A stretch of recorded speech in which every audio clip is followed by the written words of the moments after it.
Let's talk about a tool that we can use where we can use the Lord's Prayer to guide us as a model prayer, which is what Jesus said in Matthew chapter 6.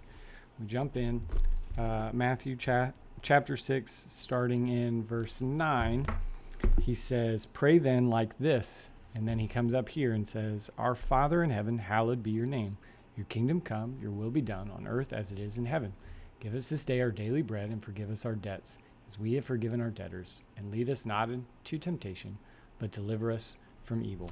So what we can do is, just like Jesus told the disciples, use this as a model.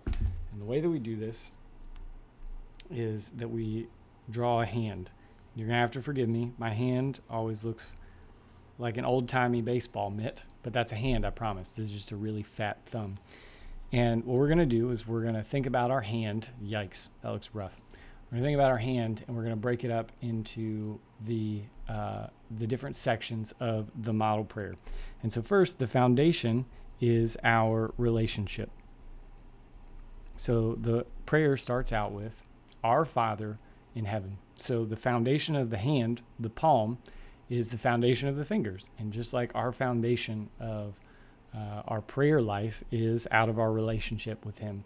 So we recognize that. Then our thumb reminds us that we need to worship. So after our Father, it says, "Hallowed be your name," which means be holy. We're ascribing the honor and worth that he deserves. So we're going in to worship. Then it says, "Your kingdom come, your will be done." And so that is surrender. So we take a time when we're praying to surrender our will to his, that we lay our plans, our expectations at the feet of Jesus.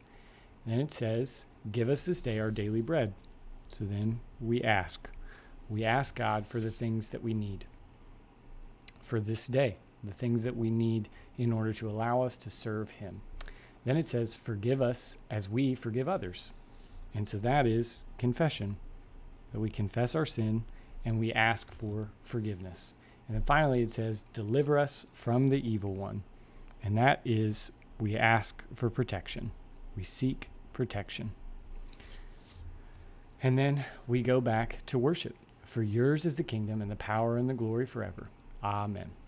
So this is a model that we can use, the 6 parts of the model prayer, that it starts with our relationship, and then we go into a time of worship, a time of surrender, a time of asking, a time of confessing, a time of protection, and then we wrap it back up with worship. And so this is just a simple tool. I kind of like to call it a handy guide to prayer that we can use in our personal prayer time, and also the time that we get the opportunity to pray with others.